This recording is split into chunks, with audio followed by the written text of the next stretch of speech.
welcome to another episode of Spare Time. I'm your host, Carlos, and this is brought to you by Umpqua Survival, best store in town. My guest today is actually pretty cool.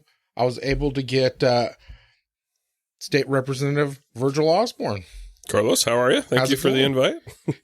It's going good. I was super excited that I was able to get you on the show. So, hey, we will always make time for you. Absolutely. So, you were born and raised here, correct? I was. August 5th, 1968, born Mercy Medical. Been here my whole life. I did a short stint in California in the early 90s. I went down to Santa Cruz and lived for a few years, and it took me 6 years to find a way to get back. Yeah. So, didn't want to stay in California. My people were not there. You went to Douglas High School? I did. I was raised in Winston. My parents moved here. They moved to Winston in 1956, and they raised a whole bunch of us. I was a family of 7, and went to grade school, junior high, and then Douglas High, all in Winston. So small town, raised in a small town. It really helps you understand and appreciate the things that are that your local communities go through and concern when you actually have grown up in them. Yeah. I saw some old pictures of you online. Looked like maybe you were getting your first rifle or something like that. So, yeah, it was a big deal for us back in those days. I mean, nowadays, certain folks in the government don't want you to have guns at all. But, when I was a kid, we got our BB guns, I think, probably about 10 years old. And that's kind of how you learn, you try not to shoot each other's eyes out, right? But you learn how to handle a gun. And we went to our hunter safety courses when we were about 12. And then I think my dad bought, it was a 22 single shot, probably Montgomery Wards. I don't remember. I still have the gun, actually. Yeah, it's in my safe. Yeah. And I'm going to tell you what, I spent many summers with that single shot 22 shooting squirrels and birds and everything. And I was a heck of a shot. Open sights. just terrorizing nature. Yeah. I was the same way when I was a kid, but, you're a little older than me, not much, but, it was a big deal back then too. I mean, it was. Oh yeah, that was an expensive item. It wasn't like, nowadays. I mean, you could pick up a single shot 22 for next to nothing, but it wasn't like that back then. So. Yeah, no, and it was. I had to. Well, my dad and I used to squirrel hunt quite a bit. Literally, we ate the squirrels. I mean, back in those days, not the ground squirrels, but the tree squirrels and the big gray squirrels. Yeah, and so that was kind of my training, right? I mean, Dad, he used a shotgun. I used a 22, and I walked around the woods with him, and he kind of taught me how to handle a rifle. And as obviously this. I mean, the rifles they're loaded all the time, whether there's a bullet in them or not, and you learn that. And then of course, when I got old enough, I took my hunter safety course, and we started hunting together. I always wanted to elk hunt, right? And I don't think I actually got to go with my dad elk hunting until I was about 13 or 14. But we deer hunted before that. So yeah, I pretty much hunted my whole life too. That's cool. Yeah. So when did you get into the whole 4-wheel driving and ATVs and that stuff? Was that also back then, or? Yeah, so I think my parents were smart. I think they got me into Jeeps so that way I wouldn't get into drugs, because there's no chance you could afford to do both, right? My dad had my whole family kind of had 4-wheel drives. They had Jeeps, and that's what we hunted out of. And, back in those days, again, there was tons and tons of roads, and, the forest was wide open. You could go just about anywhere. And, there was never a hunting trip that didn't end in either a snow run or a mud run. And I really got hooked on it. I think I was, I was 14. My dad bought a Jeep for me. It was just a frame and a body. And we built it, and it took 2 years to do it. Low budget, right? My parents didn't make a lot of money, but we did a lot of horse trading and stuff for whatever parts. And when I was 16, I drove it to high school, and I still had that Jeep when I went to college out at UCC, and I drove it to college at UCC, and finally ended up selling it and I built another one and then sold that one. But yeah, so I've just been doing that since I was literally a teenager, and kind of turned into my hobby. It's that and guns are probably my two favorite things. Maybe I don't think politics is my favorite thing, but it's definitely one of my things. Well, that's freaking cool, though. Yeah, and that's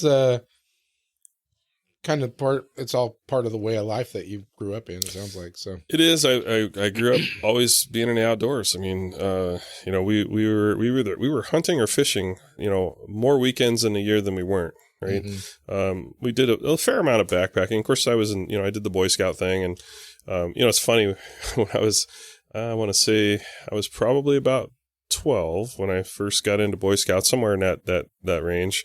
And, man, we used to hike and go places which today, now being part of search and rescue, I do the same hikes, only we're going to rescue people and carry them out. Yeah. But in those days, we did it for fun. A lot of time in the Boulder Creek Wilderness, right? I remember the first time I hiked to Pine Bench, I had to be, I couldn't have been, I might have been 13, but we did it in the dark with our scoutmasters, probably a dozen of us. And, man, if you've ever been up that trail in the daylight, there's no place you should ever hike in the dark. but we did it and done it many times since, carrying out people and rescuing people. But it's kind of funny. I mean, you just become part of your community, and you get familiar with the woods, and it's part of why I do search and rescue as well. Yeah. How far along did you get as a Boy Scout? Oh gosh, let's see. I didn't make it all the way to Eagle Scout. I can't remember. I want to say, I don't remember the name of the badges. I want to say, You probably remember. I don't. It was a wee. I don't know if that was. Well, it sounds like you got to be an actual Boy Scout. Oh yeah, so, yeah. I mean, I had a whole long string of merit badges and all that stuff. I actually kind of wanted to play football worse than I wanted to keep going on in Scouts, and so that's.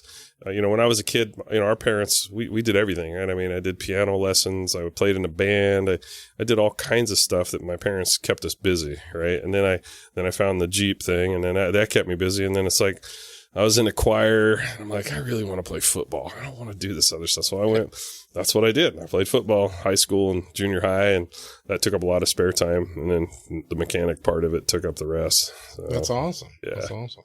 So it all just kind of led into, how long have you been doing search and rescue? I started search and rescue in 2000. They actually came to me and asked, they needed a 4-wheel drive unit, a group, and they didn't really have one. There used to be a pretty robust off-road search and rescue unit, probably 15 years prior to that, and they kind of went away. So they asked if I would be interested in, working together to put one together. So myself and a few others, we did do that. We put it together. And we were doing quite a few call outs for a few years, and then the training really kind of fell off a little bit. And some of the folks stayed, some didn't. I kind of stayed with it. And then there was a time period where I kind of didn't do a lot of call outs, but I was still certified. And then, probably in about 2014, I think it was, the county had a couple of different searches going on at the same time on the same day. And they needed off-road help for both of them. And so they called me up, the dispatch called me, and they're like, yeah, it's been a while since you've been on a call out, but could you help us? So I'm like, yeah, I will. So I grabbed another buddy that was, had previously been trained to. And then at that point they said, would you please, be a team lead and actually start this group? And so I did that. So we've had a pretty robust group now. I have backed away from being the team leader. I actually drive snowcat for the county now as well, but I don't team lead on the 4x4 unit anymore because I don't have the time in the winter to do it. And I wanted it to be somebody that had more time to dedicate to it, but I still am on all the call outs. So I pretty much work across the board, all the units. I work with the ground team. I work with mountain rescue. I work with the dog team, canine teams, work with off-road teams. I mean, whatever they call, I can respond to just about anything. As long as you're here. As long as I'm here, yeah. And you know what? Last week I was actually here. I responded to a suicidal subject in Dillard that we were searching for. And fortunately, the person, I don't know exactly how they found her, but I think she came back to the house. But we searched the riverbanks in Dillard. It was mostly a ground search on that. But yeah, search and rescue is busy. Yeah. Well, and not only with calls, but you guys do a lot of training and stuff. And we do. Yeah. In fact, Sunday, day before yesterday, we did our chainsaw training. Yeah. So, and to qualify to be able to run a chainsaw in the county when you're on a search, and then of course I run snowcat, so we cut a lot of trees out of the road. You have to go every year to training and, understand how to cut a tree, which when you get into the real life scenario, trees don't fall standing up, right? So No. they fall across the road, and there's always some unbelievable amount of pressure on them. So we have to use the cat to take the pressure off of them sometimes before you can actually cut the trees. It's a pretty dangerous scenario, especially when you're in a situation where you're trying to get to rescue somebody, you know, and we've been there. I mean, when we're in a hurry to get somewhere and we're in the middle of a snowstorm, you know, especially at night, things can get pretty dicey. So it takes a fair amount of training, and, you know, you got to really be careful not to get yourself hurt because you don't want to become the liability, you know, when you're out there. But it's an awesome thing to do. And I have had a lot of people ask me, you know, why do you do search and rescue? It takes up time. Why do you do it? I said, you only have to save one life, right? Just one time, and you'll never quit. Mm-hmm. You know, I mean, it's the feeling you get knowing that you helped somebody come home. Yeah. It just makes a difference.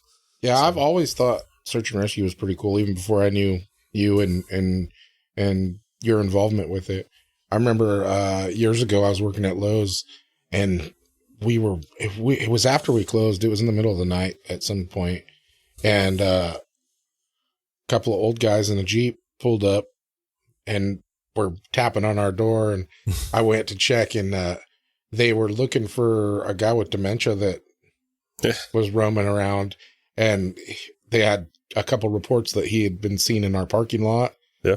So they were wanting to know if we had seen him, and that was probably the first time I ever dealt with them, and I thought that was pretty neat. And they called us. What was cool was they actually gave us a call later after they had found him, just to let us know that we didn't need to keep looking because they had found him or whatnot.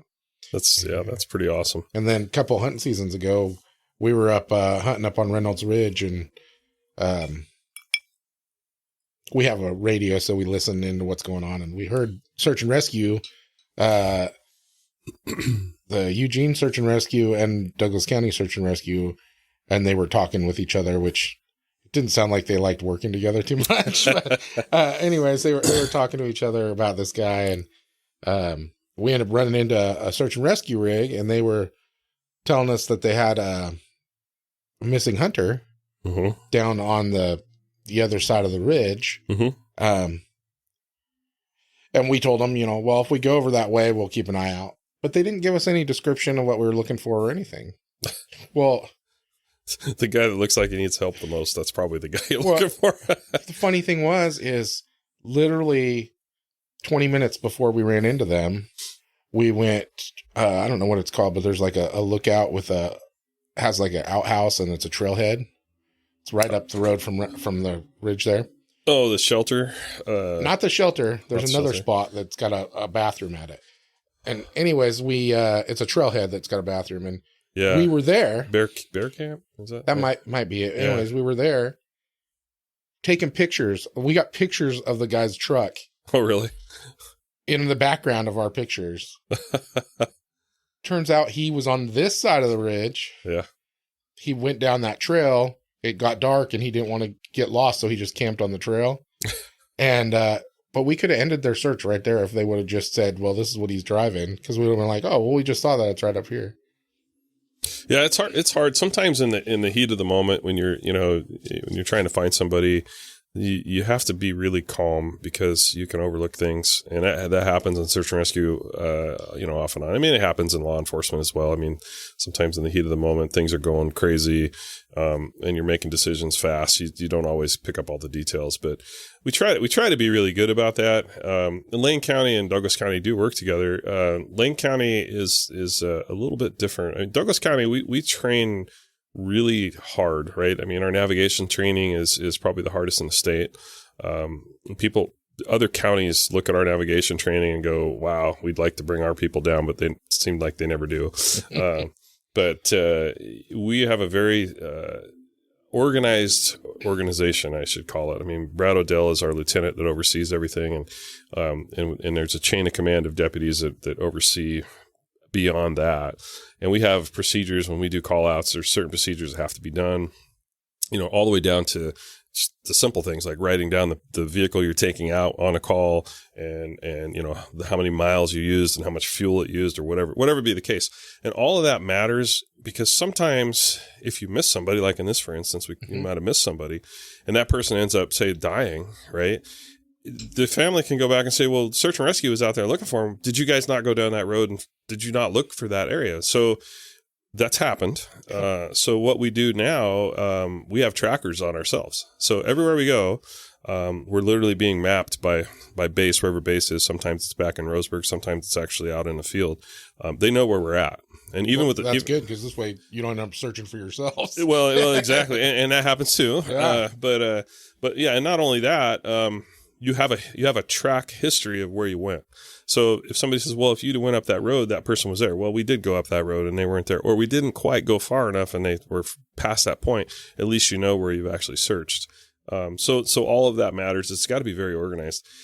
One of the things in the legislature that I'm actually doing this year, I'm running a bill that will require professional search and rescue companies and organizations, which most people don't even realize they exist, but they do, especially around Mount Hood area, because a lot of those search and rescue organizations up there are paid organizations. It will require them to disclose that to the families, because sometimes they don't do that. And so they're out on a search somewhere and they're looking for somebody and they either find them or don't find them.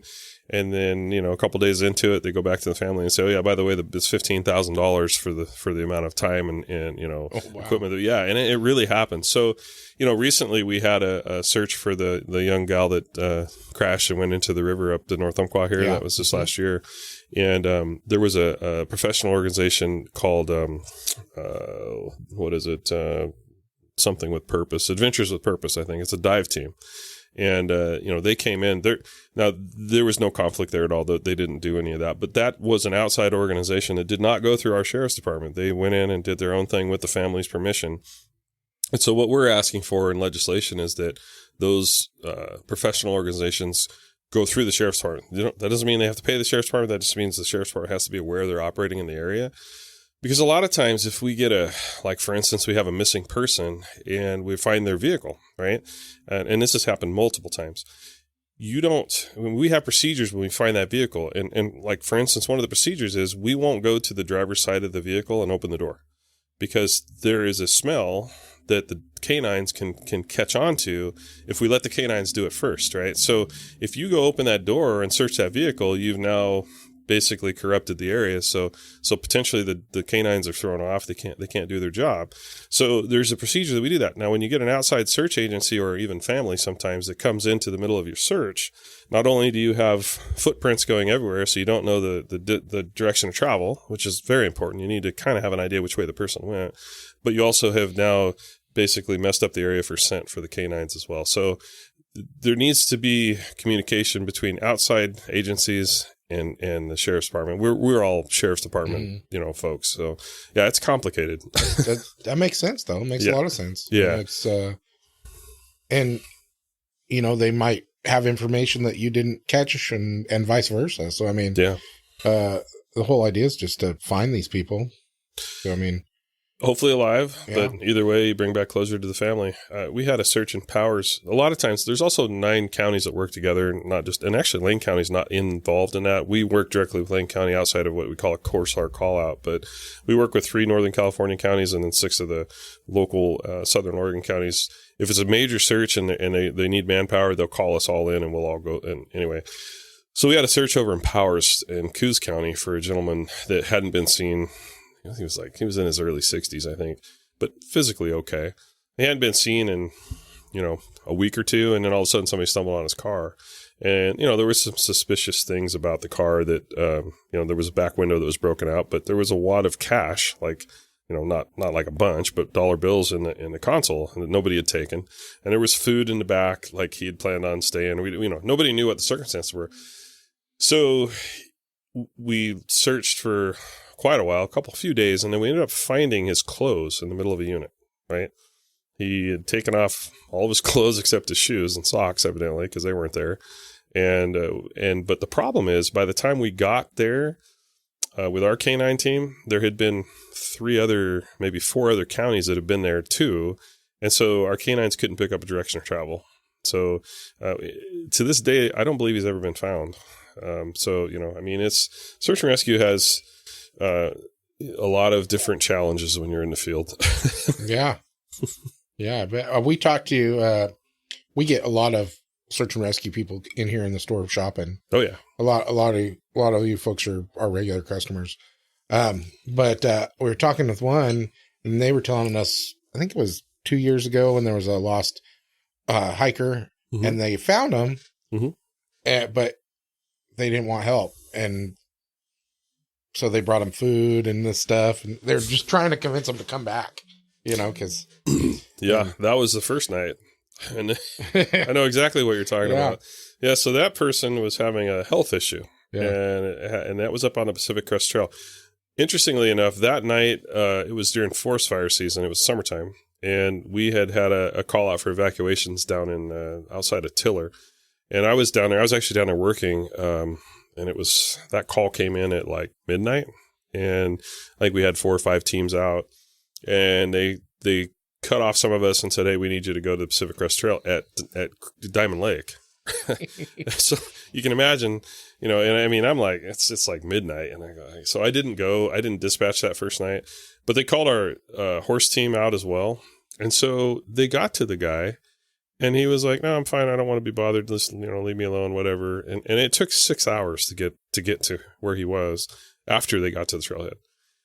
So they gave him some food and left, and guess what? The next day, 911. He needed help. So that time our horse team went in and with the deputy. And it's like, look, we're not coming back. So I think you're going out with us this time. So anyway, he was fine. I think he was having some diabetic issues or something like that. Yeah. I'm not sure, but yeah.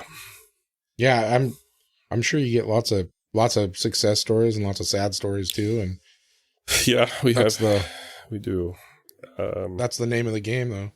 Yeah, and sometimes, like I said, sometimes the success is the closure, right? I mean, sometimes families, it didn't work out. We didn't save their life. We didn't get there in time, but we were able to close out what happened, right? And for instance, the gal that went into the river, I mean, that took a few weeks to. That was a big deal. I mean, there was a lot of people involved in that. Yeah, but eventually she was found, and at least the family, has closure to it, and that's all part of it. And it's heartbreaking.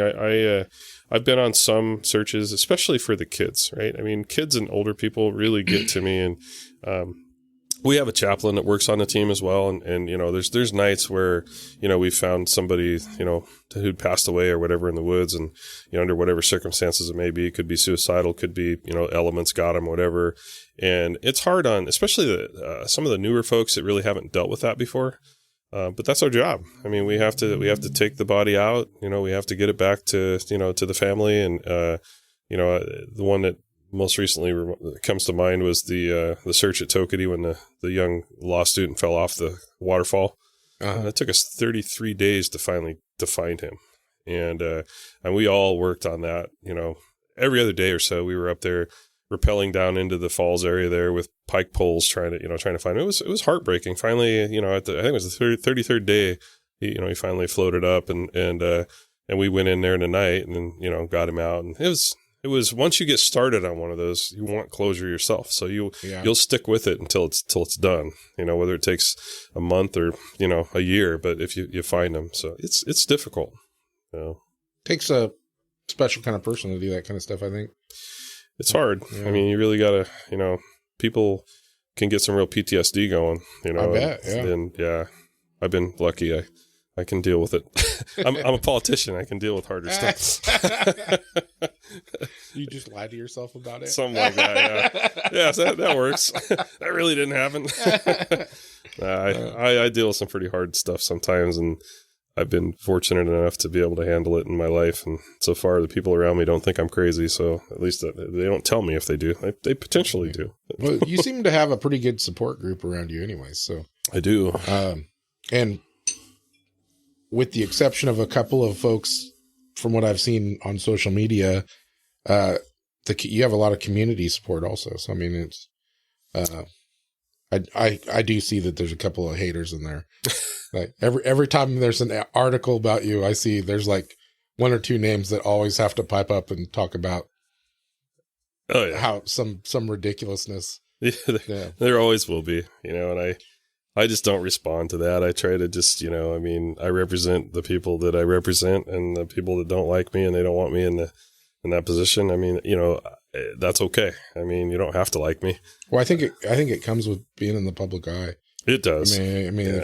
if you're out there in front of people, you're going to have people that like you and people that don't. And yeah, unfortunately, the people that don't seem to like to take the time to let everybody know.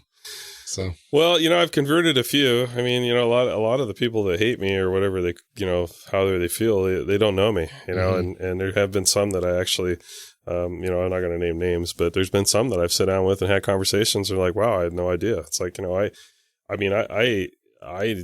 do my job. I do my best. I don't discriminate against people. And, like I say, when you're in the public eye and you're an elected official, it's okay. That's people. The disrespect that we get, that you actually see, is just a speck of the amount that we actually get that you don't see. Yeah. I got a letter. I'm sure you get some nasty letters. I get some nasty letters. Yeah.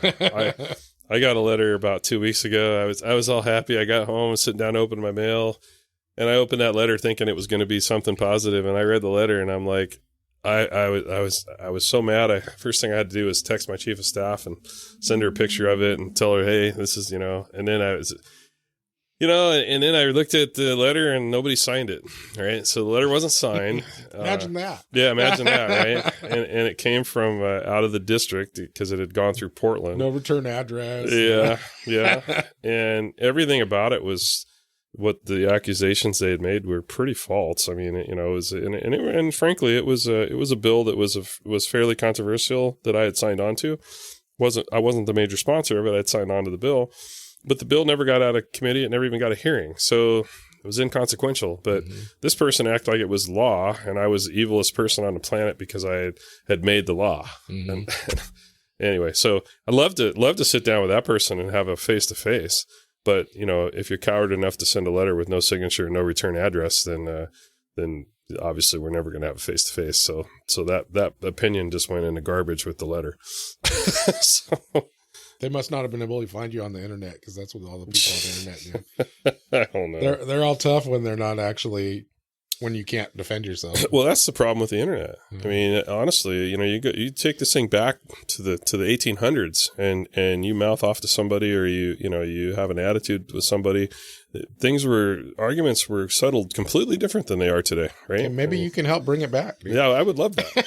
Actually, I mean, they could use my parking lot for duels. It would be all right. You got lots of bullets. Yeah.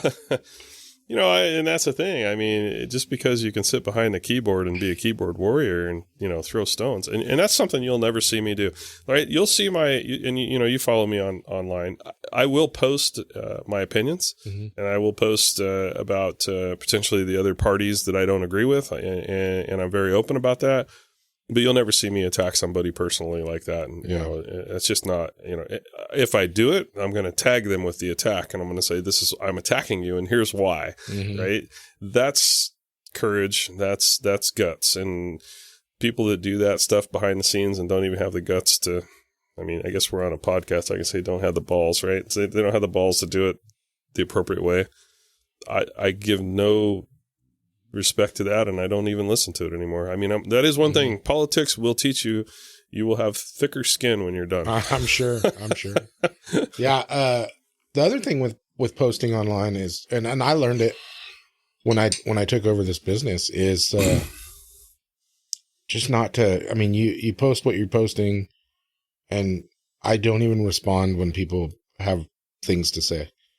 And from what I've seen, number one, I don't want to get into like a mudslinging contest on there, but for the whole world to see. That's just stupid. But the other thing is, the people that do support us, they've got my back. If somebody says something derogatory, it's like 15 people are on them before I ever even read it.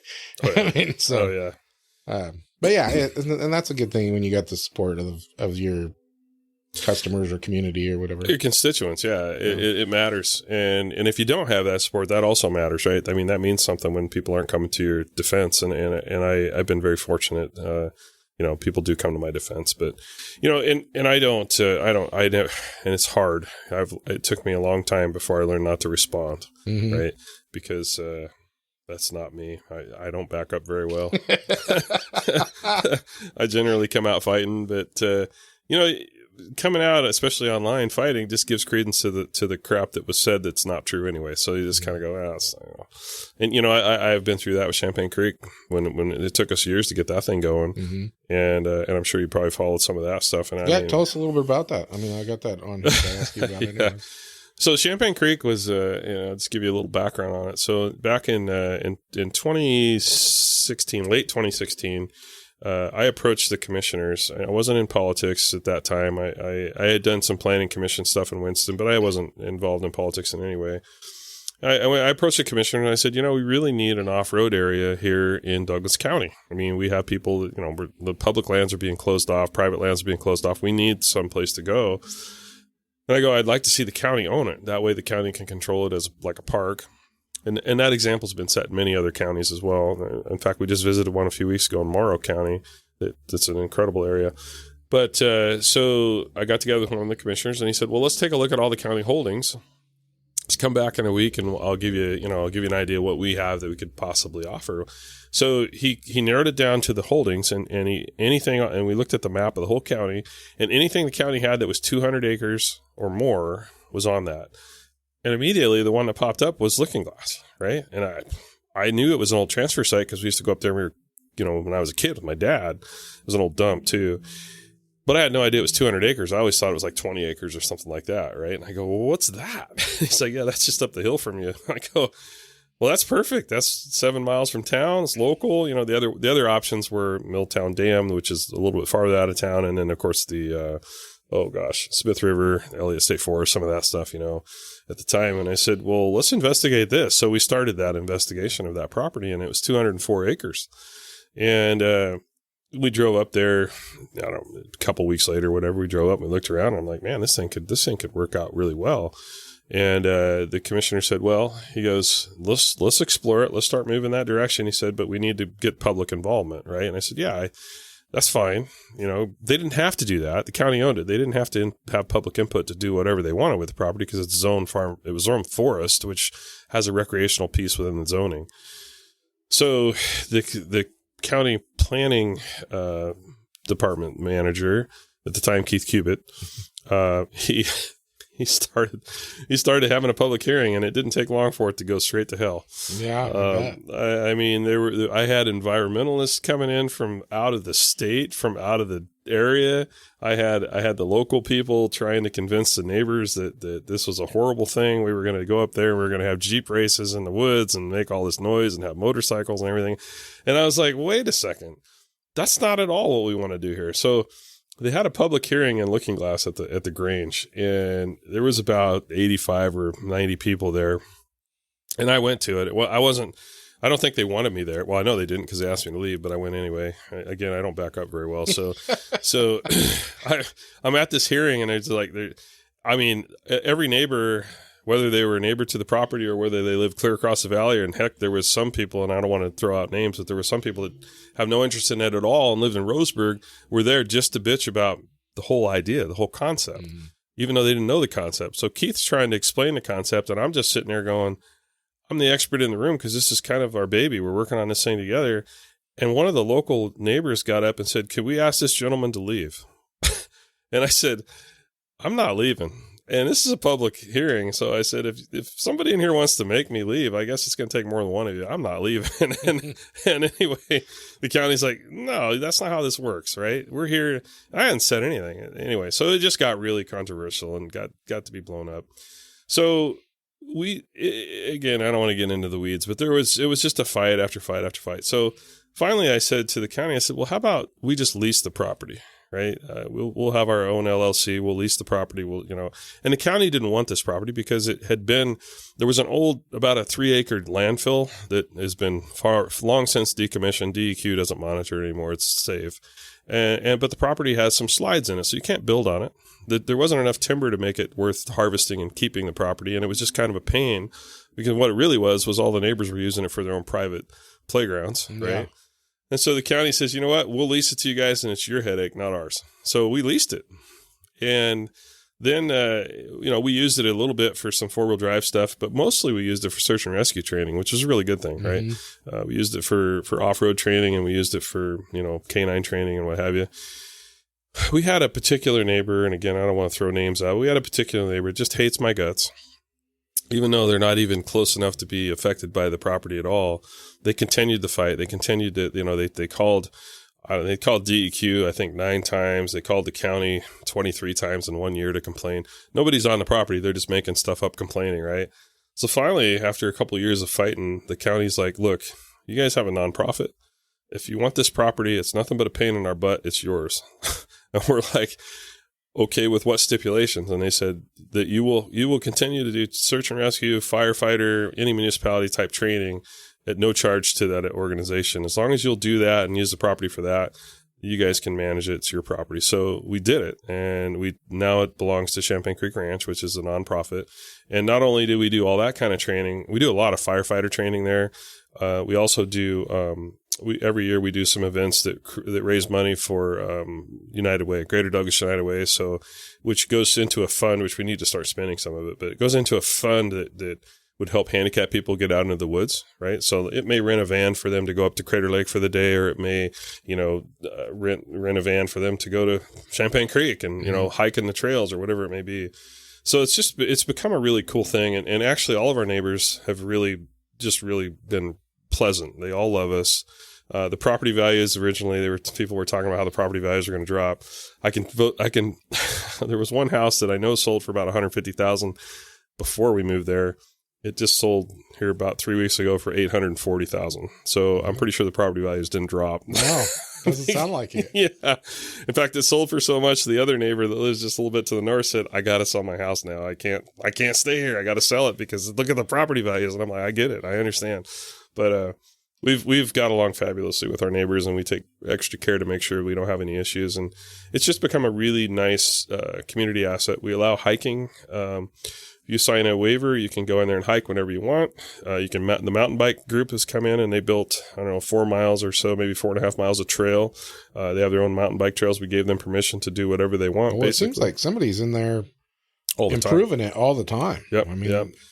It's a year-round thing. I mean, we spend a ton of volunteer time in there ourselves with with the cats and with the dozers and, making sure that there's no impact on the land. We make really sure that even if we have some runoff or whatever, we'll derail it so that it's not causing runoff in the creek. I mean, we take really good care of the property, and none of that work was being done before we took it over. The county didn't have the funds to do that work. And again, since we're a nonprofit, none of us are paid. And we don't profit from we do make money on our events. It pays for our expenses, and the rest above and beyond operating expenses, we give to back to the community. So yeah. And you've been part of that. Thank you for that. So you're always appreciated. I think it's great out there. And I saw online that other state agencies are looking at maybe coming there to do some training as well now. Yeah. So interestingly enough, the state, obviously, wildfire is a big deal in our state now. We have because of I won't get into the reasons, but we have a real problem with wildfire, which has created a group of firefighters now that are pretty young. And most of them don't even know how to lock the hubs in on a truck, right? They don't know how to put it in 4-wheel drive. And these guys are being tasked with going out on Type 6 engines, which is basically like an F450 or bigger, with a tank on it. And they're first dispatched to these fires, and they'll go into the fire and literally try to stop the fire's progression. Well, it just happened this last year in Camas Valley. One of our local firefighters ended up with this truck in a bad situation, got stuck on a water bar and couldn't get it off, and just almost got burned up. I mean, it was a bad situation. Melted the mirrors on his truck and everything else. So the state came to me and said, hey, we'd like to use your property to train other firefighters in the state to drive off-road. And we have the perfect place for it. So I said, yeah, come on down. Let's take a look. So we just did a tour with them last week, I think it was.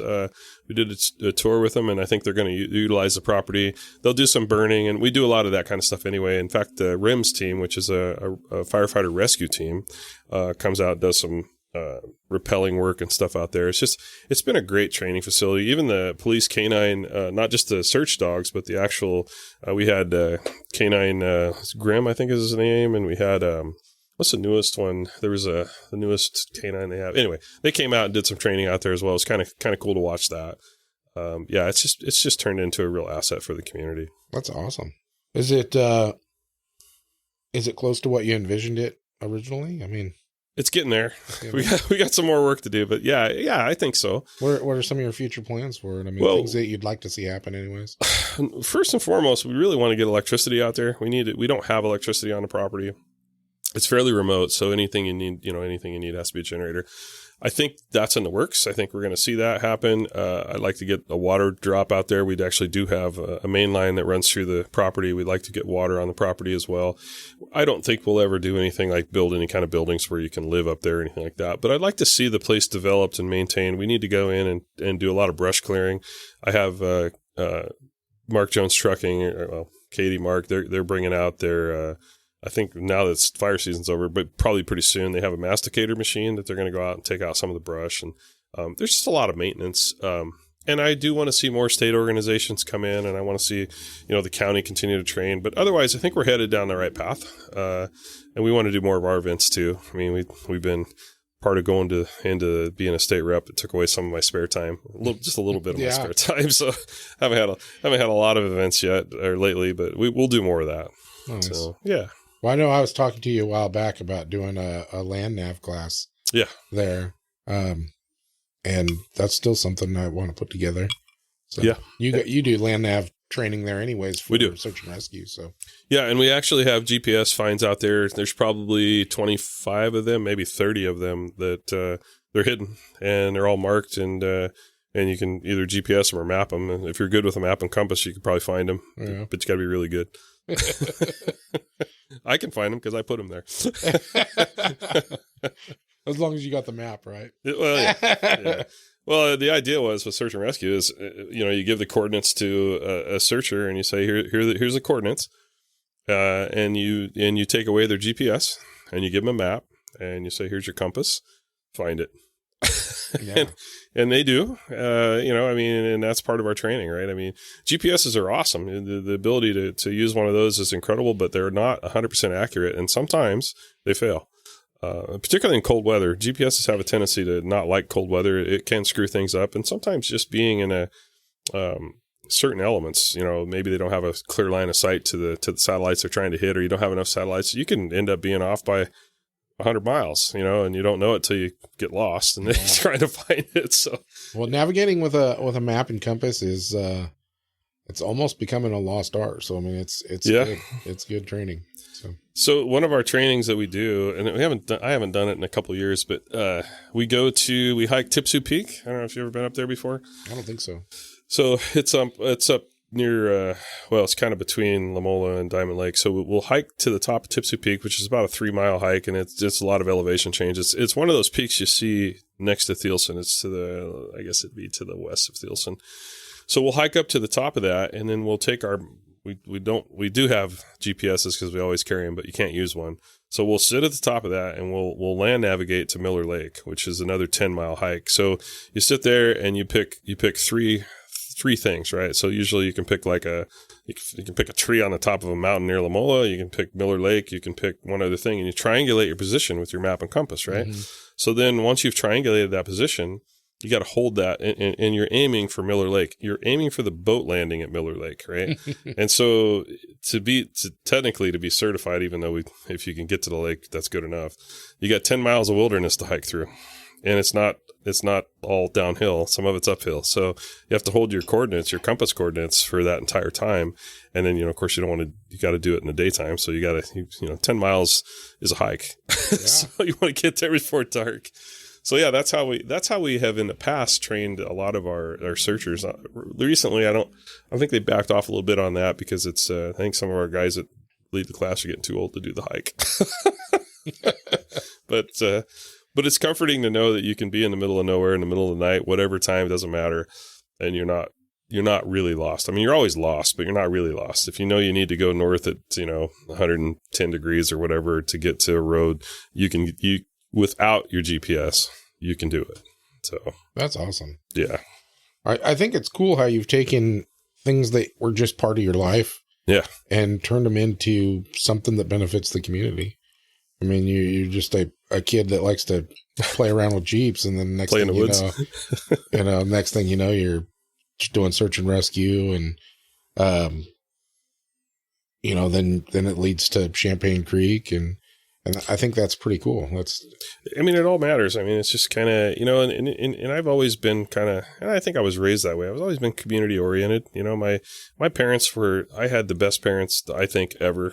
I don't know how they could be any better. And they always cared about the community and their kids and their people, whatever they could do to help. My dad and mom were very active with VFW. In fact, the VFW Hall in Winston is named after my brother that died in Vietnam. And, I mean, it's just, I think it kind of rubbed off on all of us kids. And we try to do the right thing. That's cool. That's cool. So all that kind of led to also you opened Twin Peaks Off-Road. I did. Yeah. Yep. Twin Peaks actually came along long before Champagne Creek. But, yeah. So again, I can't tell you how many Jeeps I built for friends, right? For a case of beer, I built a rear end for them or whatever, something to do over the years. And then finally one day I'm like, everybody was coming to me anyway for their parts and, advice and stuff. And I'm like, well, let's turn it into a business. So it kind of started as a hobby business. I threw $5,000 worth of inventory in the shop and that sold really quick. And then next thing I know, it's like, we're doing $30,000, $40,000 a month worth of parts. And then, of course, we got into the install because it takes some knowledge on how to install some of these things. And then for a while, I actually had a line of LED lights that was being manufactured overseas just for us with our name on them. And that turned into kind of a big deal. And then, of course, till Amazon took over that market. Now Amazon owns it. But, and it's been pretty successful ever since. Right now we have technically 3 employees, counting myself, plus a 4th that doesn't get paid, but she's always there for the help. We don't get rich or anything, but it's a fun hobby and it pays for the rest of my hobby, and so I enjoy it, and it's fun to help people build their rigs.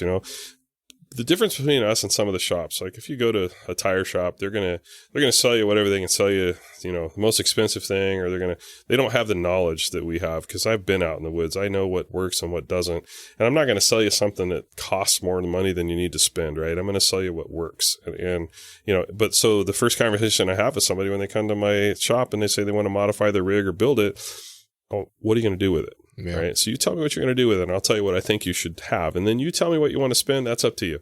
So we're very honest and transparent in our business. Yeah. Well, I was telling you at lunch that I need to bring my truck out for you to take a look at it. Yeah.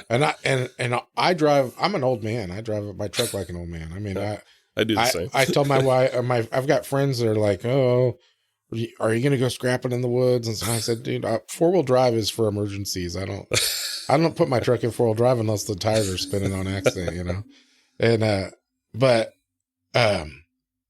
it does do things that annoy the hell out of me. And that's really what I want fixed. So, yeah.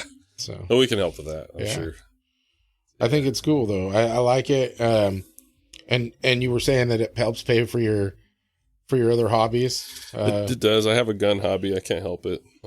I try not to buy guns, but sometimes a drag Jeep, and I do. I was going to say I do have a drag race rig that. It actually does more than drag race. It wasn't built to drag race. It just turns out it was fast enough to drag race. So I do. There's more of that than there is anything else around. So I do a lot of that. But yeah, it reminds me of the old mud bogs that you used to see on TV. That's what it looks like it's built for. So what's funny is, I know I grew up as a kid. I loved that stuff, man. I watched it all the time, and those rigs were running 500 horsepower, 600 horsepower, and mine's over 1,000 horsepower. So it's like it's a handful when you drive that thing. And actually, we just went to Coos Bay and Camas Valley this last weekend, and we won the whole thing. We won the open class in both Coos Bay and Camas, and the super modified class actually at Coos Bay as well. It's fun stuff. And you're doing well at the end of a race when there's hardly any mud on your rig. That means you stayed on top of it. Yeah. You're just flying over the top. Yeah, you didn't sink, which means you're going fast enough. There definitely used to be a lot more. We used to do a little bit of that too when I was younger, and yeah. I mean, you could go anywhere and there was mud roads to take and everything's gated off now. And so it's cool that, you've got like Champagne Creek that you have events once in a while. And then, I know you're still real involved with like Jeep Club and stuff and that stuff. And you guys are always doing runs and. We do. We have places we go, and another thing that I do that a lot of people are not aware of is I actually chair the in the state of Oregon. There's a committee. It's called the Oregon Parks and Rec, OHV. I think they call it the Oversight Committee, but I've heard it called other things. But basically, all the rules for OHV that are set in state, like the noise, maximum noise parameters you have, and the widths, and for the classes and all that stuff, they all go through that committee. And then there's also a part of that committee is a sub-grant committee. So we actually do the grants for like OHV use areas and for law enforcement grant. The law enforcement from all 36 counties will come to us and we'll give them money to have OHV officers in, like at the dunes, or like we were just recently at Morrow County. And so I do a lot of that stuff, which gives me the opportunity to go all over the state and wheel, right? So like I was in Morrow County, took my side-by-side. Where is Morrow County? So Morrow, Eastern Oregon? Yeah, northeastern Oregon. So we stayed in Boardman, and then you go a little south of Boardman and a little more to the east. So Morrow County and Grant County back up together, and there's an OHV area up there that's combined. Some of it's in Grant County, but combined it's about 6,000 acres, and I think they have 360 miles of trail up there.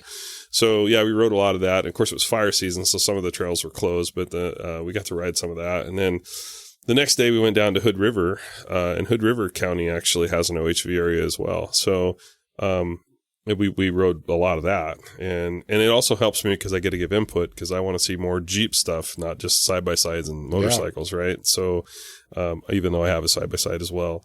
So yeah, I mean, that's one of the things I do for the state, and I've been doing that I'm going into my 7th year. It's a term limited position, so I can only do it for 8. So I've only got like a little over another year, I think, to do it. But it gives me a little more say-so, and I can help out with. We do a ton of work at the dunes, and people just think that stuff happens in a vacuum, but it doesn't. I mean, those roads that go out to the beach, they have to be maintained. That money has to come from somewhere. That goes through our committee. We grant that money. I'm sure you've been to Winchester Bay, where you've seen Douglas County has put in OHV camping and entrance to the dunes, and all this work's been done. A lot of that came from our committee. I mean, we've granted Douglas County. I mean, I don't know that I could put a number on it without going back and look at the records, but I'm sure it's more than $2 million have came out of the state that we've granted for them to do that work, because it supports OHV, and that's the purpose of our committee. And that money we get comes from gas taxes. And when you put that little dune sticker on your vehicle, that has a formula that works with the gas taxes, how much money comes into that committee. So yeah, it's a pretty cool thing. That's neat. Yeah. I went. A buddy of mine's really into rock crawling. Oh yeah, he's got rock crawling vehicles, and he took me on a drive out to, I think it's Bly area.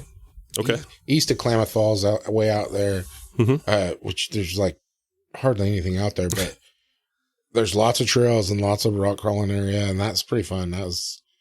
I could see how people could get into that.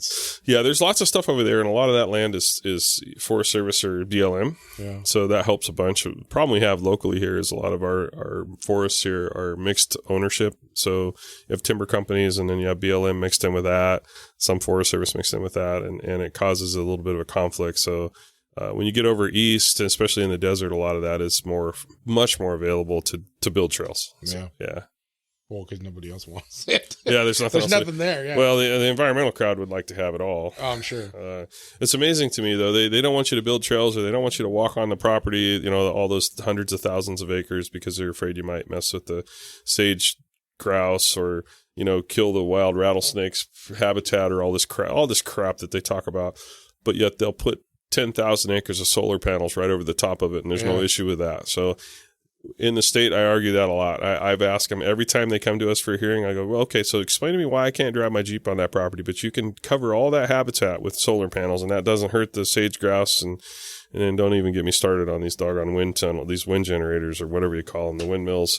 Those things are falling apart all over the damn desert, and they are throwing bolts the size of coffee cans onto the ground in the farmers areas, where the farmers have leased with the state not the state, with the power companies, feds basically, to allow those wind generators on the property that are supposed to last 50 years. and they're going into their 15th year and they're falling apart, and they're dumping oil out of them. I mean, they'll dump hundreds of gallons of oil on the ground around them, and they're throwing these pieces of. Sometimes they throw the whole darn propeller off. Wow. And it kills anything that's below it. Cows, whatever. But can you imagine out there haying your pasture around one of those things, and you hit a bolt the size of a coffee can? It's not good on your equipment. So yeah, it's anyway, sorry. It's the stuff people don't know about. Yeah. No, I get a little sidetracked. That's a little bit of my passion right now. I get the whole move to green energy, but that needs to happen as it should happen. Capitalism should take its place, and we should move that way as we need to. We shouldn't be forced to do it. I mean, I don't have a problem with driving a hybrid car, but it should always be my choice, right? Yeah. You don't take away my diesel pickup, and that's what they want to do, and it pisses me off. I'm right there with you. I agree. 100%. I'm on a podcast. I can say that. So, you mentioned that you like Jeeps and guns. I do. You are a gun guy. I know because you've been one of my supporters for a while. Yep. What are some of your favorite things? I mean, what do you like to carry? What are your favorite guns? I'm weird, right? Because I'll tell you this, and you're going to say, "Well, what kind of wimpy ass thing is that?" But I carry my concealed, because I'm obviously I have a concealed carry as well, and I carry a 380 Bodyguard, Smith & Wesson Bodyguard, and it's small, and I just, you don't know that I don't have it today, but you don't ever know that I have it, and that's what I like to conceal carry. When I'm in the woods, I carry something bigger. I usually, sometimes I'll carry my Glock just because I like to carry that when it's raining. I just don't like to. It's not my favorite gun in the world, but it just seems to be resistant to a lot of that stuff. So, and then if for protection, like when I'm in the desert or even in the tent at night, I have a Judge. And I mean, I don't know about you, but I wouldn't want to try to outrun a Judge with. and the first round's birdshot. Yeah. First 2 rounds are birdshot. After that, it gets a little more serious. But I don't think I would have to get hit with 2 rounds of birdshot to know that I'm done. Right? Dude, I'd almost want to get hit with a regular bullet than freaking birdshot. I know. Just don't turn me into hamburger. Come on. No, right. Well, those are some of my more favorite concealed, and I have several. Of course, the Judge isn't concealed, but those are my more favorite guns to have with me a lot. But I also have several. I don't know. I recently got a Kimber that I really liked. It's a small one. It's similar to a 1911 that I'll carry. It's always in my car. Like a little Micro 9 or something. Yeah, it is. Yes, it's exactly what it is. Yeah. I like those a lot. My wife carries one all the time. Yeah. And then for hunting, my go-to is just always the 243. It's just my favorite caliber, and I've hunted with 243 for years.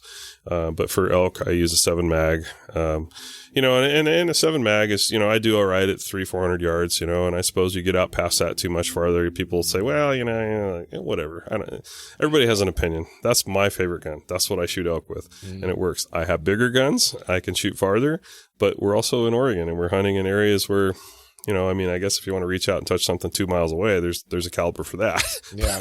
But it's what I use. Interestingly enough, because of circumstances that I probably shouldn't talk about, I am allowed to carry concealed in the Capitol, right? And there's only a handful of people in the Capitol that can go into the Capitol with a pistol or a gun for that. I can carry whatever I want for that matter. And the cool thing about it is it just pisses the Democrats off when I go around the metal detector, because I have a card that lets me do that.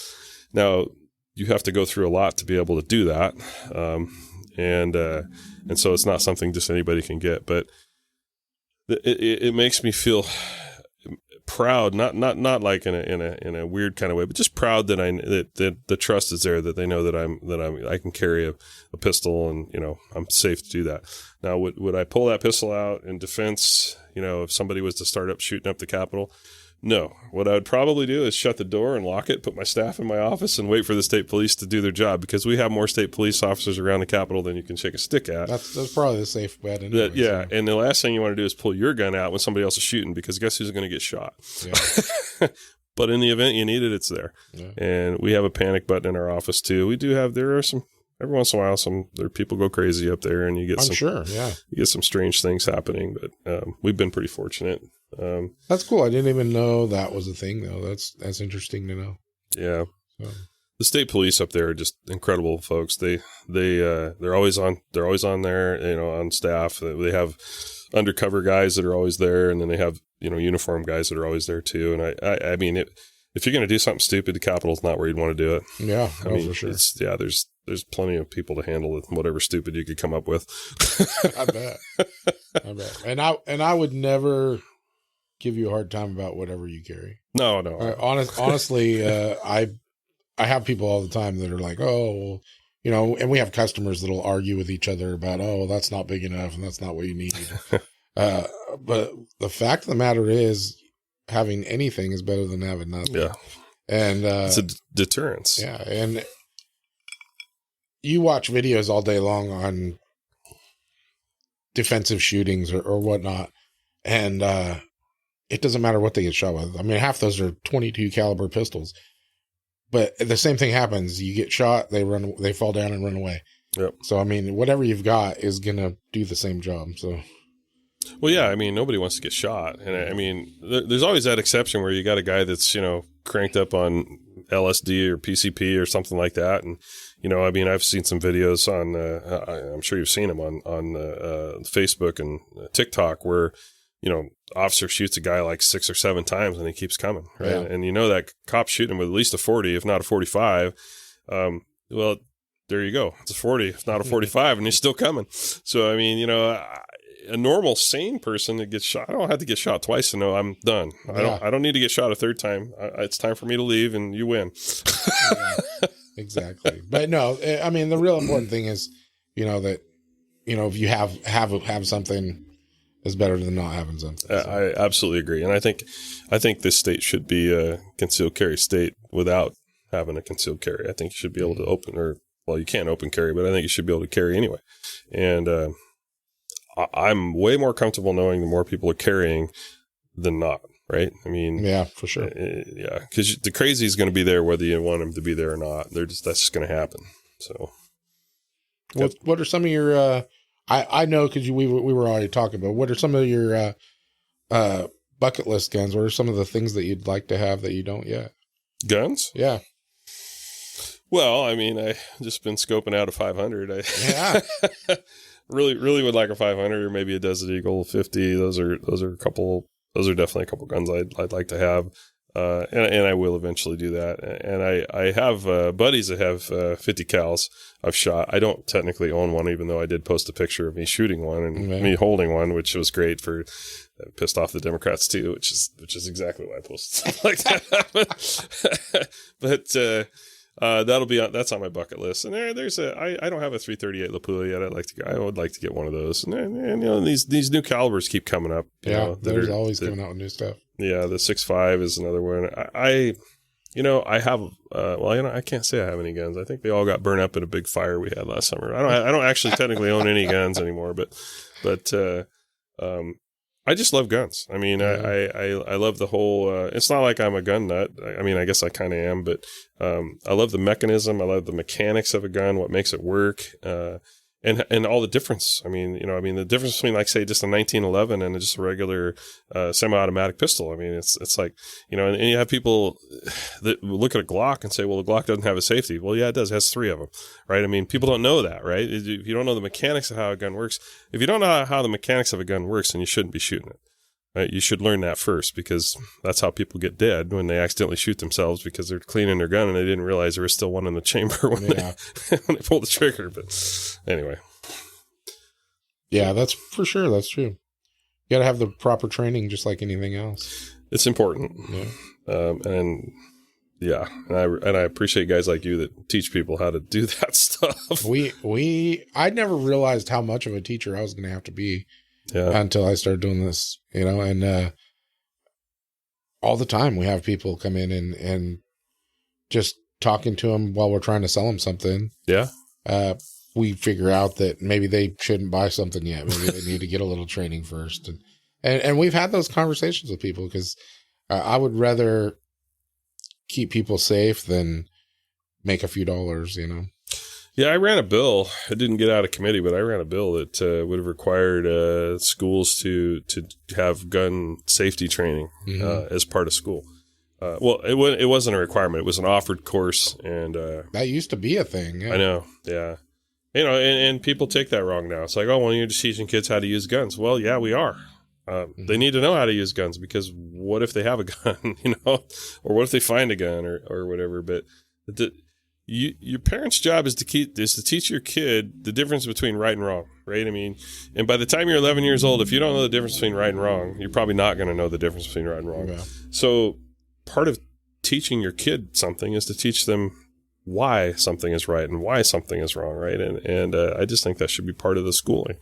But my colleagues on the majority party don't agree with that, so yeah. that didn't happen.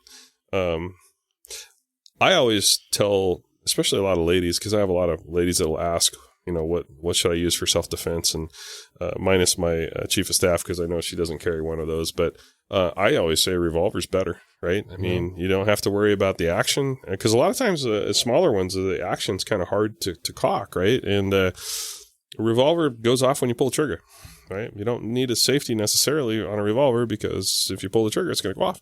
And you don't have to worry about cocking it. You don't have to worry about reloading it. It just shoots until you're out of bullets, and then you worry about reloading it. Right. Well, we always teach everybody in our concealed carry classes that you should carry what's at the level of your experience. Yeah. And that's what you go with. Agreed. All right. We're back now. Cool. Had to take a little break there for a second. Yeah. My listeners don't know what to do if I don't have a break in there at some point. Well, they probably have to go to the bathroom. So I'm sure everyone that knows you, they really want to know the political side of you. So why don't you tell us a little bit about how you ended up where you're at, and then we can go from there and talk about some stuff. Politics? Yeah. So, I've always been fairly conservative, and obviously this is an area, a county, a district. I wouldn't say the city, but the district is very conservative. I felt like a few years back, our representation in this district, and I don't want to throw names out, but they were not very conservative. There were votes being taken and things, that were I just didn't feel good about how that was going. And I sat down with my campaign manager. At the time we were just friends, but I sat down and we kind of started talking about, where could I make the most difference? What would be the position where I could actually make some lasting change, or try to change directions a little bit? And we kind of landed on this position. So I threw my name in the hat. I called the person that I was going to run against, told him I didn't want it to be a surprise, and I also had heard that person wasn't going to run anyway. And of course they told me they were. And I'm like, well, I'm sorry, but just so you know, this is what I'm doing. I'm going to run for this spot. And so I did. And sadly, he passed away in the middle of that. So he didn't actually. It ended up being, there was an appointment made, which was Christine Goodwin. She was appointed into this position because that's how the politics works, right? Mm-hmm. If somebody passes away during their term. And Christine was there, and she didn't want to run to hold the spot. She was just going to run, and then she was going to be done, or not run, but she was going to be appointed. She'd be done at the end of the term. So I went ahead and ran. And of course I was elected into the position. My intention was to do it so that I could make lasting change and hopefully turn things around a little bit in the state. When I got there, I realized how little one person can do, right? In some ways, right? You can make a difference, but you have to work as a team, and you have to work. Unfortunately, you got to work across the aisle, right? I mean, we're not the majority party in the state, so you have to be able to build relationships with the other. One of the things I was told when I first got there in training, one of our legislators from up in northeastern Oregon said, he goes, "You need to come into this building, and there's 60 people in this house. You need to know 59 of them, not just yourself, right?" Well, I've since learned that I don't need to know 59 of them, because a few of them I just don't really need to know at all, because I don't really care for them that much. But you get to the point where you build a level of respect. Whether I don't necessarily agree with the Democrats on the majority of their feelings, but that doesn't mean they're wrong. I mean, that's how they feel, and that's okay. And you have to be able to tolerate it and work with it and try to get what you can when you're in a situation where you're not going to win, right? Mm-hmm. I mean, you're going up against a vote that, and you saw that in the long session in 23, or 22, I guess it was. where the gun bill came up, right? And we fought like hell on the gun bill, tried to get it killed. We couldn't get it killed. We fought to change it, couldn't get it changed. I mean, I had a conversation with and this is where the level of respect comes, right? So Dacia Graber was the person that was she was the representative that brought the gun bill forward. And she sits on Business and Labor with me. And I had a conversation with her after I read the 2005 bill, and it eliminated some of the most popular hunting rifles just because of the age bracket. And I explained to her how semi-automatic didn't mean an automatic. And I go, the way you wrote the bill, it's not correct. You're doing a disservice to the people by passing a bill that says this because it eliminates a rifle like a 30-06 semi-automatic, holds 4 rounds, 1 in the chamber. It's not an AR-15. And she's like, oh, I didn't realize that. I swear, that's the answer. I didn't realize that. Let me go back and talk to my people. So she goes back and talks to her people, and she comes back. She says, well, they're not willing to change it. So the fact that I had enough respect with somebody who I disagree with on probably 98% of the things, the fact that I had enough respect with her to at least go back and have the conversation was we were able to have the conversation, and then I testified against it, and we had much more conversation after that. Now, part of the walkout in 22 was because of the gun bill. That obviously cost our senators some of their seats because of that, but we were able to get that gun bill down to where it became not much of anything as compared to where it started, and we're going to see it again.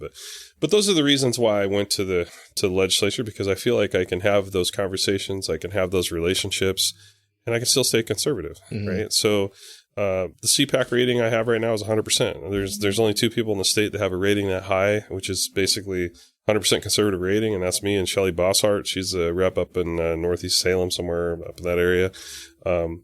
Christine Goodwin was, I think, ranked at a 93%, and they kind of go on down from there. But, I have people go, well, how can you be that conservative and still talk to Democrats? I'm like, because I don't hate Democrats. Yeah. Liberalism's a disease. Sometimes you got to help them get through it, right? And sometimes there's medication for that. And you'll never get anywhere if you don't communicate. Yeah, you got to communicate. Sometimes people make laws, and I've said this before. I mean, there's 60 of us in the House up there, 60 representatives, and none of us are experts on everything. Yeah. And sometimes we're passing laws just based on our feelings. I don't personally think I'm that kind of guy, but there are laws that are passed just because somebody's sympathizing with some group or sympathizing with a lobby group or whatever it may be. That's where we rely on the public for testimony. That's where we rely on the professionals to come in and testify for or against so we can learn in committee. The sad part is people are so disenfranchised with politics right now that they won't show up, right? Yeah. So, you get a bill. I had one of the dumbest votes I probably took last year was on a styrofoam ban, right? And I'm going, well, it's just a styrofoam ban. It's on restaurants, so they have to use cardboard instead of styrofoam for the takeouts. Yeah. No big deal. I don't think it's a big deal. They testified on it. I'm like, well, I could probably go either way on this. So I went, okay, that's fine. And it's going to get banned anyway, and within 5 years it'd be off the market. Well, little did I know that it was a big deal, right? Because nobody from the restaurant industry showed up. So we had a committee hearing, and all of the people that testified were like, yeah, this isn't going to really cost the restaurants any money. It's just a matter of switching over. It's pretty much just a wash. So I voted yes on it. That's bit me in the ass ever since. So I'll be more conservative on that vote next time, or if anything happens. But I had a gentleman that who I respect a lot, called me down to their show, and we had a conversation at Seven Feathers at one of their restaurant conventions. And I told him, I said, man, I go, you guys didn't show up. Yeah. When somebody comes and tells me this doesn't hurt anybody, I can only research so much. I'm not an expert at this stuff. But when I have 100 people telling me this is a good idea, and some of them were from, not necessarily the far left side, I go, nobody came and said, hey, this is a really bad idea, and this is why. So it's a law now. I said, what I will do for you, I will go back. I'll be happy to go back and see if I can get a 5-year exemption or something along those lines. I mean, that's fine. I'll do that. But I mean, you're gonna end up in the same spot sooner or later, But so there's a lot. Politics is so complicated. It's not easy. Well, I mean, there's a million different sides, and there is. Everybody's got different opinions, and you can't make everybody happy. So I mean. Well, and the big bills, when they come up, people show up, right? Mm-hmm. The abortion bill, People showed up. The Capitol was completely full. In fact, that was the last place I wanted to be is when that bill was in hearing, because there were hundreds of people standing in a line to complain and I wouldn't say complain. They were to testify one way or the other. Yeah. Gun bill is the same way, but for the most part, people don't show up, so a lot of, and I think in most conservative people's minds, myself included up until the point I got into politics, was that I just want to be left alone. Right? I'm a Republican. I'm conservative. I want everybody to leave me alone. I want to live my life. I want to be happy. I want to do what I want to do. The problem is that's not how the Democrats feel. And I don't want to get too political on your show, but the Democrats, they want to control your life, right? And that's their goal. Their goal isn't to be happy. Their goal is to control your life. So that's what makes them happy. So it's time now that Republicans and conservatives get in the game, right? It's like you either stick up for your rights, or you cry about them when they're gone because you didn't stick up for them. And that's unfortunately where we're at in the state, is we've set back and let the Democrats do the long game. I mean, they own the House, they own the Senate, they own the government, or the governorship. They're the Secretary of State, the Attorney General, most of the Supreme Court justices, they're all Democrats. It's like, that didn't just happen in a vacuum. We just didn't care because nobody paid attention. Yeah. People didn't vote. Frankly, Kotek probably wouldn't be sitting in that office if people would have voted, and she lost by about half the margin of people that didn't vote that we could have turned that. So anyway, there you go. That in a nutshell, that's why I'm in politics. I'm trying to make it a better place to live. I love Oregon, and I absolutely love Douglas County. I don't want to leave. I don't want to become Idaho. I want to live right here, and I want to be happy. And I can't do that unless I have my foot in somebody's butt once in a while, trying to make things better. So, there you go. I like it. I was telling you earlier that I've never been into politics. The only reason that I was kind of forced to have some kind of political opinions when I took over this business, and mainly because it affects the business so much. And so I do my best to, at least be aware of what's going on with things relating to my business. But I never had followed politics at all, and I had never followed any politicians before. And then, we met, and I've watched you via the internet and whatnot, So you're probably the first politician that I've really followed at all. And I don't know if you're different than most, or if it's because I've never watched, but it seems to me that you're super involved in the community, not only here locally, although you are very involved locally, but all over the country. And it seems like you're genuinely interested and trying to not just show support. It doesn't seem to me like what you're doing is like a political game. It seems like you're legitimately interested and trying to make a difference. So I think that's cool. It says a lot about you. I appreciate that. I try to be very genuine. I don't try. I just am genuine. I'm transparent. I'm genuine. I am who I am. And, I don't play well with people who try to manipulate me. So one of the things in politics you can really get hung up in is the lobby, right? So lobby will come to the building. They're the ones that are trying to kind of set the pace in the political world. Fortunately, most of our lobby is Republican friendly, but I've had the conversation with lobby before. It's like, look, I know you want to support my campaign. I know you want me to vote this way, but frankly, I don't think that's what's best for my district. I don't think that's what's best for the community or the state.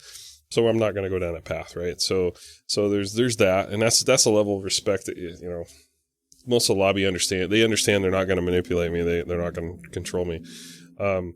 I do have a lot of interest in what happens beyond our borders here too, and that's why myself and my chief of staff and several other representatives and some senators, we all went down to the border this last year to Yuma.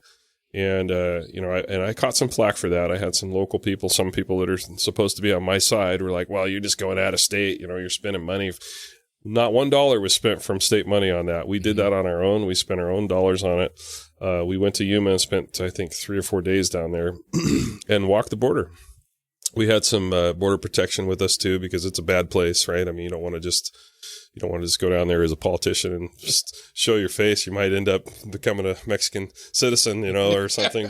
But we saw, one place that we stopped, there was 1,800 crossings a night that happened there after 10 o'clock and, on average. And, the cartel has this thing down to a T. I mean, people don't understand our fentanyl issue, right? The cartel are paying teenagers in Mexico $1,000 to come across the border at night with a shipment, could be a baggie full, could be whatever it is, of fentanyl. Liquid fentanyl is getting to be a popular thing too. They'll bring it across the border with the chance of getting caught because they know they're juveniles. If they get caught in the United States, they're not going to be tried as adults for carrying drugs, and so they'll get released, right? But far more get through than get arrested, right? So if you pay, I don't know, 10 people $1,000 a piece to go across and one gets caught, you've still made your profit, right? I mean, that's happening all the time. One of the places we stopped, our tour guide, he says, now we're going to walk across the fence, because the fence is not technically it's not right on the border. It's about 150 yards inside of the United States. He goes, we're going to walk you around the fence there and you guys can take a look around. He said, you're going to see a lot of SIM cards on the ground, as well as water bottles and people's clothing and whatever. I'm like, why in the world would you see SIM cards? And he was right. There was tons of SIM cards. Well, the cartel give these people a cell phone so they can communicate, and they know when they cross the border, the SIM card doesn't work in the United States, so they give them another SIM card. They have to change out the SIM card in their cell phone when they get into the U.S. so they can make calls. Back to the cartel. It's like, it's that technical on how they have this thing figured out. There has been that part of Yuma, I want to say 80% of our leafy green vegetables come from that area 3 months out of the year or something like that. I mean, it's just the border, you got the river, then the border, and then you have miles of I don't know, I guess it's like lettuce and whatever green leafy vegetables are. There has been in the past, there's been outbreaks of salmonella poisoning, right? And a lot of it's been traced back to that. And you go, well, why? Well, because these people are coming across the border at night, hundreds of them, and they're literally defecating in the field, right? And you don't know it, right? And it ends up being in your lettuce or in your leafy green plants, cauliflower, I don't know, whatever it is. And so now, if the farmer sees that that's happened in the field, they burn the whole field. And I'm talking thousands of acres has to get burnt because some guy decided to take a crap in the middle of the field. I mean, it's just so much to know about the border. So part of the reason I went is because we live on the I-5 corridor. And I mean, you think about Roseburg, we have 99, I-5, 138, all these ways when you get to Roseburg, you can go to the coast, to the mountains, to Eugene, Portland, whatever. Well, that fentanyl is coming right in here. And some of these people are actually, when they arrest them, they have maps on how to get to Portland. And that's not made up. That's the fact. Yeah. So it's like they're coming through California, they're coming, wherever they're coming from. And so it does affect us, right? Well, that big drug bust that they did last year out in Looking Glass. Yeah. That guy was coming from Mexico, and he had maps, and he just got kind of lost. That's how he ended up out there. That's how he ended up out there, But they busted him with all that fentanyl and stuff, too. So yeah. And they also, another thing with the border, and it just irritates me to no end, 150 different countries had crossed the border in Yuma, right? China, Cuba, I mean, all kinds of different foreign nationals had crossed the border that they'd arrested. They didn't catch them all. Mm-hmm. I mean, they probably didn't catch half of them, and so it does affect Oregon. It affects the crime rates here. Unfortunately, we were able to get Measure 110 changed, so drugs are illegal again. You just saw a big bust this last week out here on Stevens and anyway, by the car lot. So yeah, actually, I was at the stoplight when they were loading up police cars onto tow trucks when I was sitting there at the light. Yeah. Well, and you know what? And I'm okay with paying to fix those cars because they took a really bad dude off the street. And part of what we did in this last session was we got Measure 110 changed where, like I said, hard drugs are illegal again. And so that guy would have been arrested anyway because he was obviously a dealer and a manufacturer, I think, as well. But the penalties back. So we needed that because we obviously look around, our streets are riddled with people that are just, they're walking zombies, right? They're on drugs and they need help, and we need to force them to get help or put them in jail so they can't hurt themselves or other people. Anyway, so that's why I went to Yuma, did the tour. Every dollar was spent was my dollars. It wasn't state dollars. We also went to Denmark this last year. I took my chief of staff and several senators and reps went to look at how Denmark creates power, right? So, as you know, green energy is a big deal here, and they're trying really hard. All three Western states are trying really hard to switch to green energy. Denmark does it better than any other country in the world, to the best of my knowledge. I mean, and I didn't understand why they did it until I actually went there and talked to them. And they did it because they don't have any natural resources. They don't have natural gas. They don't have regular oil. And they have a little bit of some oil holdings in the North Sea, but they either produce their own power or they're completely reliant on Russia and everybody else around them, right? So several years back, they went to wind energy, solar energy. Those guys burn starfish to make electricity. They do some crazy stuff, right? They burn manure, like by the literally truckloads of it. They burn trash, but they have scrubbers so that you're not actually polluting the air. They do some really cool stuff. So I had a lot of conversations with the folks way high up the ladder. In fact, the funny thing is the union there calls themselves the Cartel. It's not cool. It's kind of funny. And I mean, the guys we met with, we met with the guy, the union, the dude, right? The head dude. And he said he was in charge of the cartel. And I'm going, in America, that's a bad thing, but okay, whatever. They take it very serious. And, you know, I said to one of the government folks there, I said, how do you get all this green energy movement past the people? I mean, because their tax rate's like for almost 60%. So like you're working for your dollar and 60 cents of your dollar is going to the government. And basically their answer was, well, no, all of our government agrees. We don't have Democrats and Republicans. Everybody agrees. We all agree on this stuff. And I'm going, well, that's not the U.S. That's not going to happen here. You know, so you're going to have the fight. But so that was a really good week. Again, that was not state money. That's some of that was a scholarship that I was given from the power companies, and some of it was of my own money. But I have a much better understanding on how green energy works. So, you know, when I hear the arguments about, you know, windmills and off the coast and all that, I understand that. I mean, I look at it from a completely different perspective than a person that just doesn't want to see a windmill. I get it, and I understand how much power they can produce, and I understand what the requirements of that power are. And I also understand that those windmills that they want to put off the coast of Oregon have never been built yet. They're the biggest windmills in the world. They don't even have the facility to build them, nor the ships to haul the parts here. So, you know, I mean, thankfully the whole thing got kiboshed because our governor woke up one day and took a smart pill. But I mean, there's just so much more.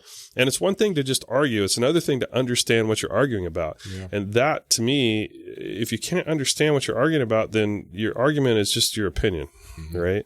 But you can't argue with me and say, hey, that's not true. If I know it's true, I'll tell you this is true and here's why it's true. So I feel good about, you know, those kind of things. We also did a class. Jen traveled with me on some of that, but we did a class called Legislative Energy. I remember anyway, we studied in Richland, Washington for a week on how different ways to produce electricity. Anything from hydro to nuclear to wind to solar to hydrogen. Hydrogen is a really big deal right now. And then we finished a class in Washington, D.C., and I graduated. It's actually put on by Idaho State and graduated the class. Those are things that that's knowledge that I have now that I didn't have before. You know, I understand how many nuclear power plants it would take to replace the hydroelectricity in Oregon. That number is about 37, I think, somewhere between 35 and 37 small nuclear installments. Never going to happen. But I know the answer to that because I've asked the questions. And so anyway, it's important to me. So that's pretty cool. Yeah. Yeah. Like I said, you're the first politician that I've followed at all. And I know when I first saw you doing all these trips and different places, even local community stuff. Yeah. At first I was thinking, oh, well, that's just what you do because you're in politics, that's what you have to do. Yeah. And then I started seeing that you're actually, supporting these things and doing that.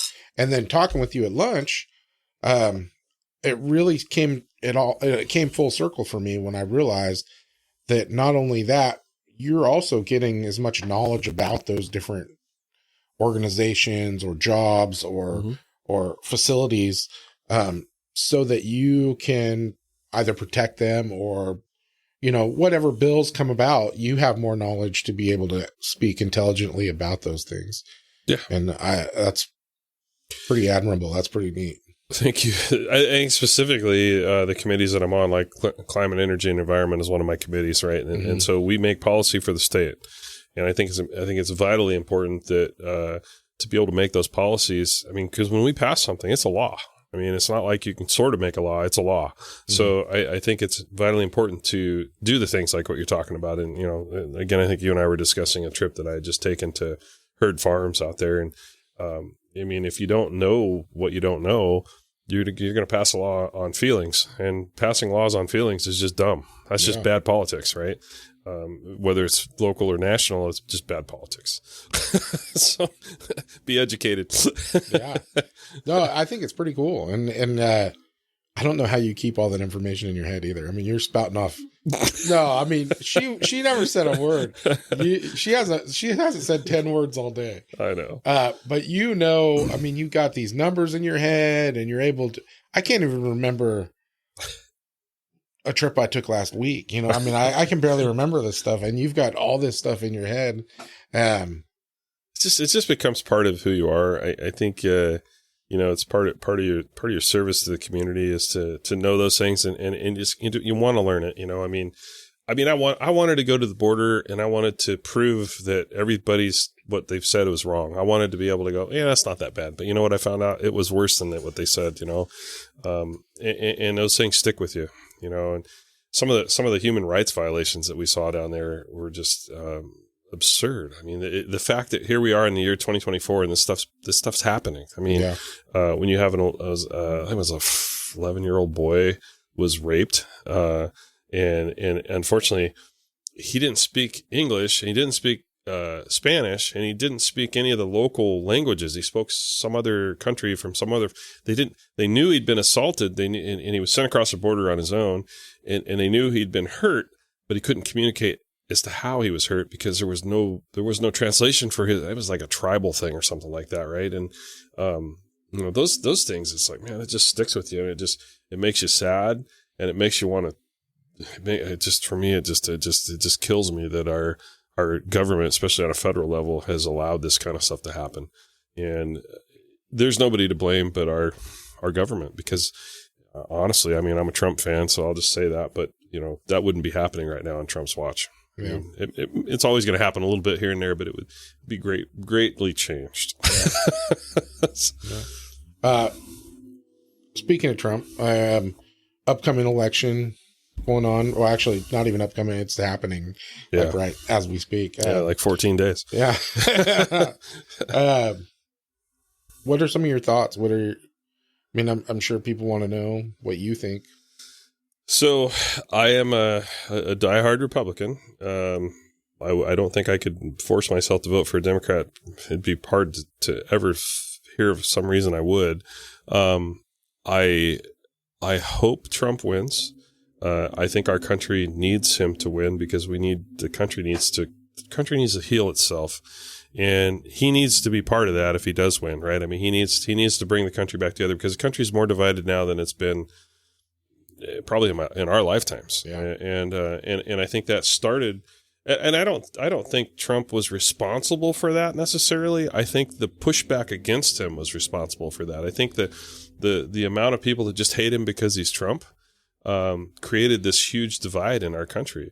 And when Biden won, it felt to me like, whether you believe the election was stolen or not, I mean, there's lots of arguments that it was and some that it wasn't, but I felt like they needed to get all the bad stuff they could get done in 4 years because they knew they wouldn't make it past 4, right?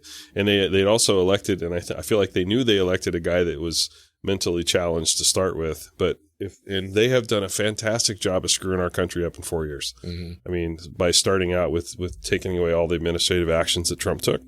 The border was a huge one. Our country is faced with, we have drug issues. We have an economy that's crashed and potentially could get worse. We have a homeless issue, a housing issue. The list just goes on and on and on. Trump has to, hope to God, once he's elected, he's got to start working on fixing that, because he's a 4-year president. He can't go 8, but he's got to start down the path of fixing it and getting the next guy, which maybe it's Vance, I don't know. But we need to have about at least 12 years of Republican presidency to right this ship. Otherwise, I think our economy at some point is going to just completely we're going to turn socialist. Yeah. I mean, we're on our way there now. And really, I mean, Oregon we're looking at Measure 118 right now, which is socialism defined. Let's take it away from the big companies and give it to the little guy. $1,600, because it doesn't matter, right? Well, $1,600 makes a lot of difference when you put that tax on each one of those people or each one of those organizations, whether it be the manufacturer, the shipper, the boxer, the whoever it is. All those are going to pay that 3%. By the time we get it, it's going to be 14% or more. They're going to pass it on to you. So that $1,600 you're going to get in a year, it's going to cost you 3 times that for what you're going to lose because of the inflation. Yeah. So Trump needs to handle that. I hope he wins. I hope that's his priority, is to right the ship, because it's amazing to me in the year 2024, we have 2 candidates that are equally hated. I mean, that's really all it is. Half the country hates Trump. The other half hates Kamala. Yeah. I mean, half the country doesn't love either one of them. So I just, I don't know. Yeah. What about, you mentioned 118. Yeah. What about some of the other measures? And I believe 114's even being seen again like this next week.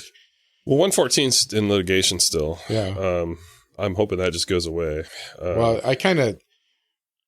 when people have asked me about it, I've told them I think it's all going to go away just because it's unconstitutional. Every portion of it's been proven unconstitutional everywhere else in the country. So, I mean, yeah, I think it will. I'm still pretty confident. In fact, that it's quieted down a little bit. 115 is the bill. I'm going to think if I get my measures right. I think 115 is the one that creates the ability for the legislature to impeach a sitting statewide person that's elected. It sounded to me like basically it makes it so that it doesn't matter who we vote for. If they didn't like it, they can.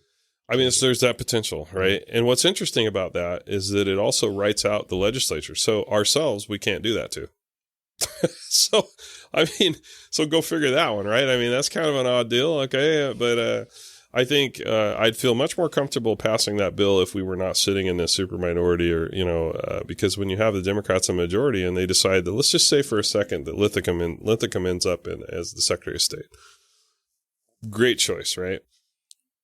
They don't like something he did, pick a reason, right? 2/3 majority, which they have the House and the Senate, or potentially could have. They don't yet, but they potentially could have. They could just impeach him.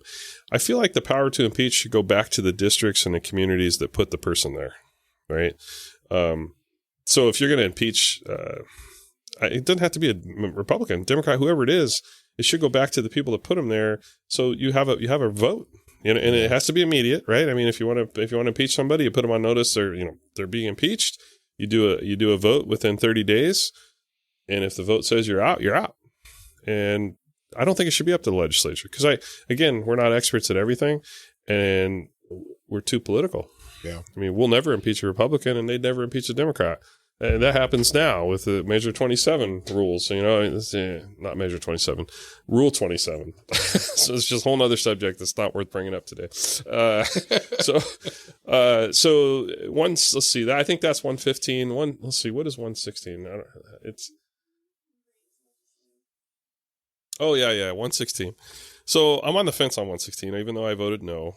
And I've already voted. So I voted no on everything. I'll just tell you that right up front. All of the bills were bad. 116 gives our salaries and everybody else in the state to a committee that's formed by, they left it undefined, right? But that committee decides what our salaries should be. Our salaries are pretty low, right? I mean, we're way below the poverty level, so to speak, what we get paid to do what we do.